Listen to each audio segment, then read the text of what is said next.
Hello दोस्तों, जय हिंद, जय भारत। आज हम आपको पढ़ाने वाले हैं कक्षा 10 के निर्देशांक ज्यामिति। तो निर्देशांक ज्यामिति के बारे में बता दें आपको कि निर्देशांक ज्यामिति क्या होता है। तो निर्देशांक ज्यामिति के बारे में आप कुछ क्लास 9 में पढ़ के आए होंगे। आज हम क्लास 10 के बारे में पढ़ाएंगे, जो लेसन 7 होगा। ठीक है ना, लेसन 7, क्लास 10 का लेसन 7 क्या है? निर्देशांक ज्यामिति। ठीक है ना।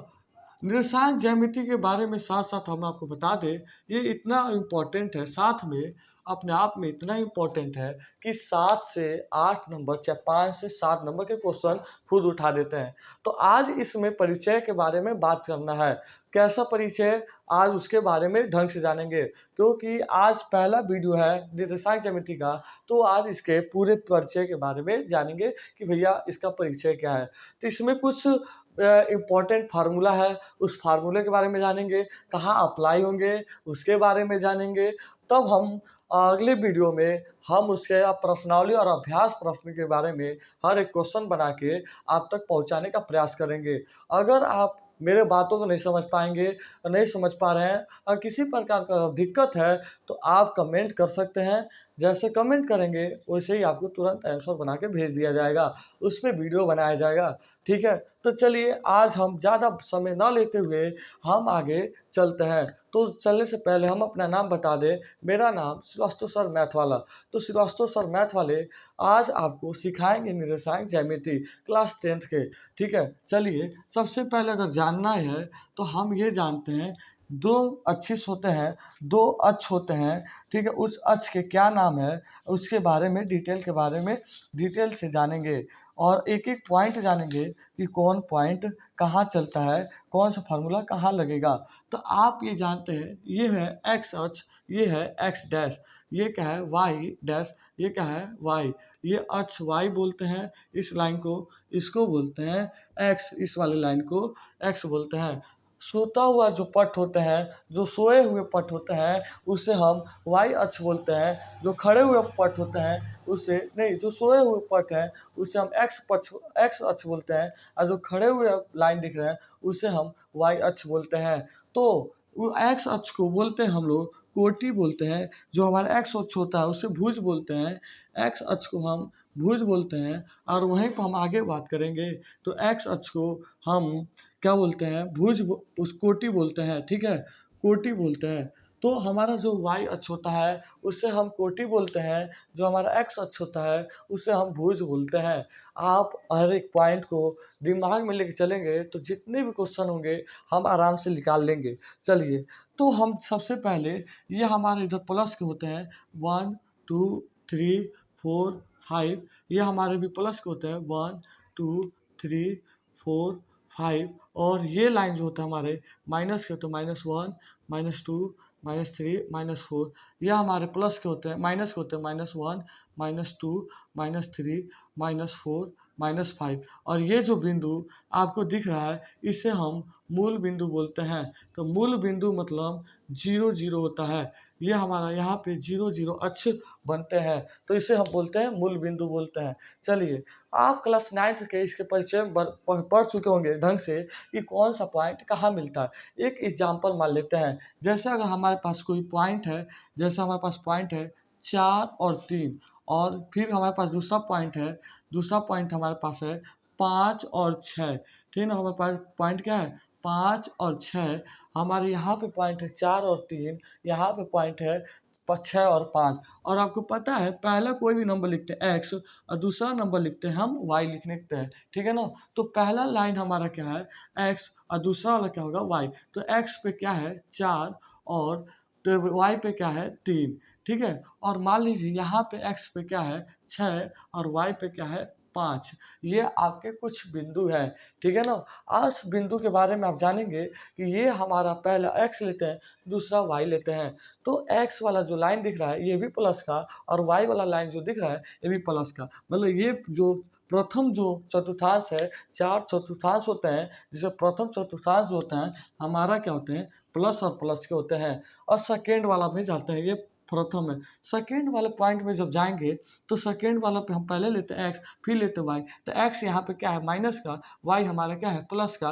तो यह हमारा सेकेंड जो होगा चतुर्थांश है ये हमारा माइनस और प्लस का होगा।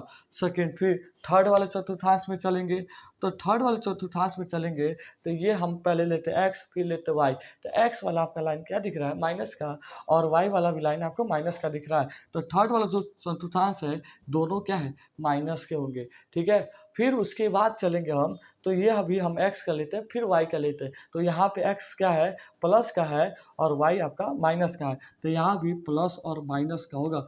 चौथा चतुर्थांश जो है, चौथा होगा क्या होगा, प्लस और माइनस होगा। और पहला जो होगा प्लस और प्लस होगा, और सेकेंड वाला माइनस और प्लस होगा, थर्ड वाला माइनस माइनस होगा। मतलब 4 चतुर्थांश के बारे में आपको पढ़ना है डिटेल से। तो आप अगर आप 9th में भी है और मेरा वीडियो देख रहे हैं तो अभी भी कोई दिक्कत नहीं, हम एकदम नीचे से ऊपर की तरफ जाने का प्रयास कर रहे हैं। तो देखेंगे आप ये कि हम पहले x नंबर को लिखते हैं, फिर y को लिखते हैं। तो अगर x को पहले लिखते हैं तो यहाँ पे x आपका प्लस का है, फिर y को लिखते हैं तो y भी आपका क्या है, प्लस का। तो ये प्लस प्लस होंगे। तो इधर अब आएंगे तो पहले हम x को लिखते हैं तो x आपका माइनस का है, और फिर y लिखते हैं तो y आपका प्लस का है, तो माइनस प्लस होगा। तो इस चतुर्थांश के बारे में आप ढंग से क्या कर सकते हैं, पढ़ सकते हैं, डिटेल जान सकते हैं। कुछ पॉइंट आपके जान गए। तो कुछ क्वेश्चन आपने क्लास 9th में लगाए होंगे, जैसे 4 से 3, 6 से 5 लगाएंगे। आज इसके बारे में डिटेल से पढ़ना है हमको। कैसे, सुनिए। सबसे पहले अगर जानते हैं, आज हमारे पास कुछ फार्मूला है क्लास 10th में, बहुत ही काम का, क्या है, बीच की दूरी। तो बीच की दूरी क्या है, आज इसके बारे में जानते हैं कि आखिर बीच की दूरी तो फार्मूला आपने तो रट लिया है, पर काम कहाँ आएगा, आज उसके बारे में जानेंगे। बीच की दूरी का फार्मूला क्या होता है, x2 माइनस x1 होता है, फिर क्या होता है y1 y2 माइनस y1 होता है, ये होल स्क्वायर होता है। कोई दिक्कत है तो बोल सकते हैं आप थोड़ा भी, ठीक है। तो आपको किसी भी प्रकार का अगर दिक्कत होगा तो आप तुरंत कमेंट करके बोल सकते हैं कि सर इस प्रकार को हमको दिक्कत है, आपको बताया जाएगा। चलिए हम आगे की तरफ चलेंगे तो ये देखते हैं कि हमारा क्या है, x2 माइनस x1 का whole square plus y2 minus y1 का होल स्क्वायर होता है। ठीक है, तो आप ये जानेंगे, अगर गलती से भी आपने इस फार्मूला की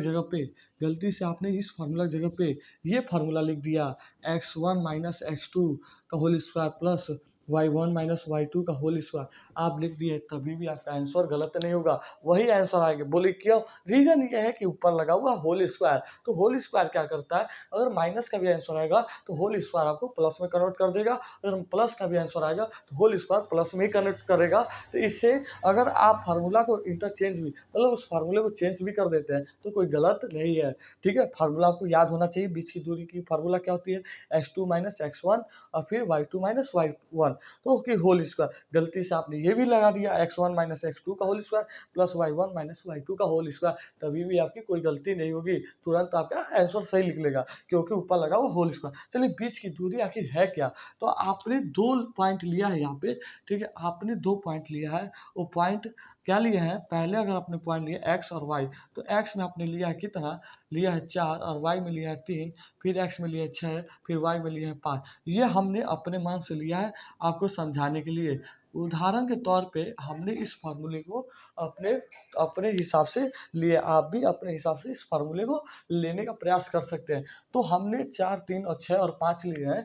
तो आप यहाँ पे आप देख सकते हैं कि बीच की दूरी क्या होती है, जो आपको सामने फिगर दिख रहा है, और यहाँ से इस फिगर दिख रहा है ना, इस बिंदु से लेकर इस बिंदु तक की बीच की दूरी क्या है, इस बिंदु से लेकर इस बिंदु तक की बीच की दूरी क्या है, आपको जानना है। तो फार्मूला यही बना है, बीच की दूरी। आपको उम्मीद करते हैं कि आपको समझ में आया होगा, ठीक है ना। तो आपने क्लास 10th में तो आप बार बार पढ़ रहे हैं बीच की दूरी क्या होती है, बीच की दूरी क्या होती है। तो बाबू बीच की दूरी यही है कि अगर आपके पास कोई फिगर बना हुआ है तो एक बिंदु से दूसरे बिंदु तक कि बीच की दूरी क्या है, वो फार्मूला आप ये लगा सकते हैं। तो आपको पता चलेगा इस वाले बिंदु और इस वाले बिंदु के बीच की दूरी क्या है, आप इस पर काम कर सकते हैं।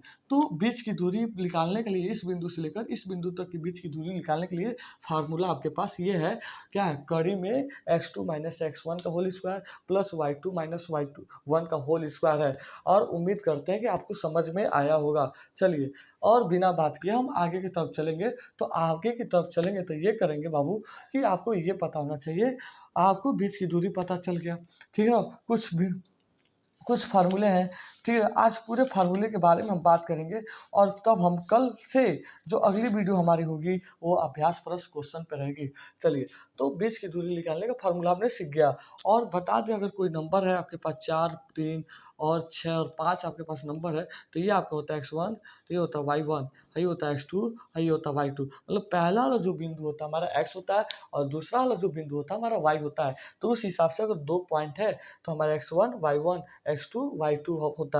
और उम्मीद करता है कि आपको समझ में आया होगा, ठीक है। चलिए, आपने एक फार्मूला सीख गया क्या, बीच की दूरी निकालने के लिए, ठीक है ना। ठीक है, आज इसके परिचय के बारे में बात करना है, ठीक है। तो आप सबसे पहले सीख क्या गए हैं, क्या सीख लिए हैं, बीच की दूरी, ठीक है ना। तो बीच की दूरी निकालने का फार्मूला आपने सीख गया है। बीच की दूरी एक बिंदु से लेकर दूसरे बिंदु तक निकालने की बीच की दूरी आपने x2 माइनस क्या है x1 का whole square plus y2 minus y1 का होल स्क्वायर है। चलिए, अब आगे चलते हैं मूल बिंदु। तो मूल बिंदु के बारे में हमने समझाया कि 0 0 जो अक्ष होता है वही हमारा मूल बिंदु होता है। तो मूल बिंदु का फार्मूला होता है, क्या होता है हमारे पास, फार्मूला होता है x square plus y square होता है, ठीक है। मूल बिंदु जहाँ 0 0 अक्ष बनता है वही हमारा क्या होता है, मूल बिंदु होता है। चलिए, एक फार्मूला, दो फार्मूला, तीसरा फार्मूला देख लीजिए।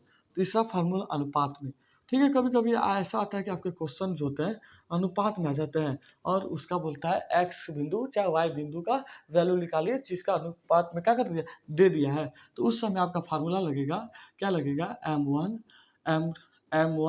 x2 plus m2 x1 by m1 plus m2 होता है, ठीक है। तो यहाँ पे और सेकेंड वाला फार्मूला की बात करते हैं तो y के लिए हो जाएगा m1 y2 plus m2 y1 और y1 plus m1 plus m2। तो यहाँ पे m1 आपका क्या है, m1 और m2 आपका यहाँ पे क्या है, अनुपात के काम करते हैं। ये अनुपात होते हैं, जैसे आपके पास दे दिया 5 और 6, ठीक है, या 7 और 8 दे दिया है और 4 और 7 अनुपात दे दिया है। तो इसमें आपका x1 हो जाएगा, y1, ये x2 हो जाएगा, ये y2, ये m1 और ये m2 हो जाएगा। ये अनुपात का काम करता है और हम उम्मीद करते हैं कि आपको ये समझ में आ रहा होगा। अगर नहीं समझ में आएगा तो आप कमेंट करके पूछ सकते हैं और आपको ऐसे बेहतर वीडियो बना के समझाया जा सकता है, समझाने का प्रयास किया जाएगा, ठीक है ना। तो आपने जान गया कि ये वाला जो बिंदु होता है x1 y1 x2 y2 और अनुपात में आता है तो m1 और m2 होता है, ठीक है ना। ठीक है, अनुपात में जान गए। देखिए, अब आगे वीडियो के बारे में बात करते हैं। आगे वीडियो मतलब आगे पॉइंट के बारे में बात करते हैं। उसके बाद देखिए आता है क्या, मध्य बिंदु। क्या होता है, मध्य बिंदु, ठीक है ना। मध्य बिंदु मतलब हम बताएंगे। ये पॉइंट देखिए, ये क्वेश्चन थोड़ा इस वाले पे इस वाले पॉइंट पे, दो पॉइंट ऐसा महत्वपूर्ण है, इस पे क्वेश्चन हर साल आता है। आप बिहार बोर्ड है, यूपी बोर्ड है, चाहे किसी भी प्रकार का अगर बोर्ड पे लगातार मेहनत कर रहे हैं तो ये दो क्वेश्चन, बीच की दूरी और मध्य बिंदु पे क्वेश्चन आना है बाबू, ठीक है। चलिए, मध्य बिंदु का फार्मूला होता है आपका, मध्य बिंदु का बात करें, आपका फार्मूला होता है x1 प्लस x2 बाई 2, फिर होता है क्या होता है y1 plus y1 plus y2 का 2। ये मध्य बिंदु का फार्मूला है। आखिर मध्य बिंदु क्या है आपके, यही मध्य बिंदु है। जैसे कि मान लीजिए आपके पास कोई लाइन है, ठीक है, समझिएगा बात को। अगर आपके पास कोई लाइन है, ठीक है, अगर आपके पास किसी भी प्रकार का लाइन है, देखिए ये आपकी लाइन है, ठीक है, और इस लाइन का मान लीजिए बिंदु ए है, ये आपका क्या है, बी।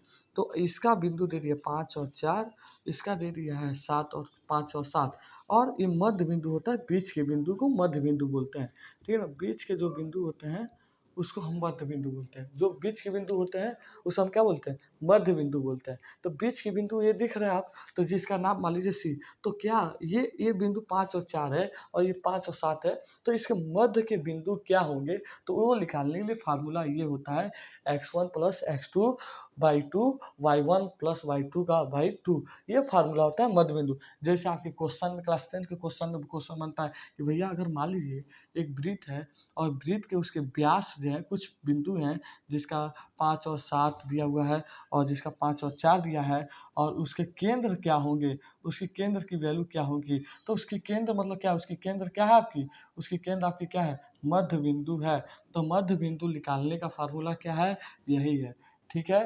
और आपको अगर क्लास 10th की अगर निर्देशांक ज्यामिति अगर नंबर ज़्यादा उठाना है तो आपको इस फार्मूले पे काम करना पड़ेगा। और हम उम्मीद करते हैं कि आपको ये पाँचों चारों पॉइंट आपको समझ में आया होगा। ठीक है? तो आज हम अपना वीडियो यहीं रोकते हैं और जय हिंद, जय भारत।